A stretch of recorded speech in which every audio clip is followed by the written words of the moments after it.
এক অদ্ভুত রেস্টুরেন্ট। এই রেস্টুরেন্টে খেতে চাইলে আপনাকে হাই কমোডের উপর বসে খেতে হবে। কেউ যদি আপনাকে বলে আজ আমরা টয়লেটে খেতে যাব, তাহলে মোটেও অবাক হবেন না যেন, কারণ এই রেস্টুরেন্টে গেলে আপনার ধারণা পুরো পাল্টে যাবে যখন দেখবেন আপনাকে বসতে দেওয়া হয়েছে হাই কমোডের উপর আর খেতেও দেওয়া হয়েছে কমোডের মধ্যে, মানে কমোডের মতো পাত্রে আর কি।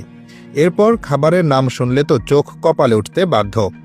মেনু হাতে নিয়ে দেখলেন কোনো এক খাবারের নাম কালো হাগু, আবার কোনোটার নাম হাগুর দুর্গন্ধ। এমন আরও হরেক রকম নাম দেখতে পাবেন সেখানে। নাম বা খাবারের চেহারা যেমনই হোক, স্বাদে নাকি ওই খাবারগুলো একদম অতুলনীয়। আজব মনে হলেও লস অ্যাঞ্জেলসে রয়েছে ম্যাজিক রেস্টরুম ক্যাফে নামে এমনই এক রেস্টুরেন্ট, যেখানে কমোড আকৃতির চেয়ারে বসে খাবার খাওয়া হয় কমোড আকৃতির প্লেটে। এমনকি যারা একটু বসে বিশ্রাম নিতে চান তাদেরকেও বসতে হবে টয়লেটের মতো এসব হাই কমোডে। এই উদ্ভট রেস্টুরেন্টের আইডিয়া এসেছে তাইওয়ান থেকে। সেখানে মডার্ন টয়লেট নামে এমন একটি রেস্টুরেন্ট বেশ জনপ্রিয়। সেখান থেকে এই আজব আইডিয়া আমেরিকায় আসে, আর এই অদ্ভুত পরিবেশনার জন্যই রেস্টুরেন্টটি এত আলোচিত। প্রথম থেকে চমক দিয়ে ভরা এই রেস্টুরেন্ট, যেখানে একবার গেলেই কাস্টমারদের মনে হয় এরকম আজব জায়গা তো আগে কখনো দেখিনি। রেস্টুরেন্টের কর্মীরা জানান তাদের খাবার আসলে সাধারণ তাইওয়ানিজ খাবার।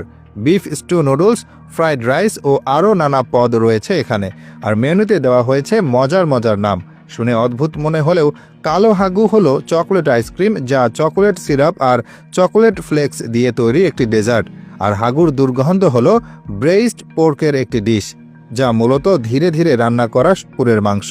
এটি সাধারণত নুডলস বা ভাতের সঙ্গে পরিবেশন করা হয়। তবে সব খাবারের নামই যে এমন অদ্ভুত তা কিন্তু নয়। অনেক খাবার রয়েছে যেগুলো কেবল সাধারণ নাম দিয়েই মেনুতে সাজানো হয়েছে। তবে এই নামগুলো শুধু রেস্তোরাঁর থিমের কারণেই দেওয়া হয়নি, খাবারের পরিবেশনেও এমন কিছু বৈচিত্র্য রাখা হয়েছে যা পুরো অভিজ্ঞতাকে হাস্যরসাত্মক করে তোলে। নাম এমন হলেও খাবারের স্বাদ যেমন ভালো, তেমনি পরিবেশনার এই অভিনব দিকটি রেস্টুরেন্টটিকে নিয়ে গেছে আলোচনার শীর্ষে। তবে সমালোচকও রয়েছে, অনেকেই বলছেন খাওয়ার সময় এমন ঠাট্টা মোটেও ভালো নয়। এসব বিকৃত মানসিকতার লক্ষণ। অনেকে এখানকার খাবারকে সুস্বাদু বললেও অনেকে আবার এসব খাবারকে কোনো মতে চলনসই বলেও মন্তব্য করেছেন। তাছাড়া এই রেস্টুরেন্টের অধিকাংশ খাবারের দাম $8 থেকে $10 মতো, যা অন্যান্য রেস্তোরাঁর একই খাবারের তুলনায় বেশি। তাই এ নিয়েও কিছুটা অখুশি হন অনেক কাস্টমার। তবে অনেকে বলেন এই রেস্টুরেন্টে খাবারের স্বাদ আসলে জরুরি কিছু নয়, বরং এখানকার পরিবেশ দেখার জন্যই মানুষ এখানে আসে।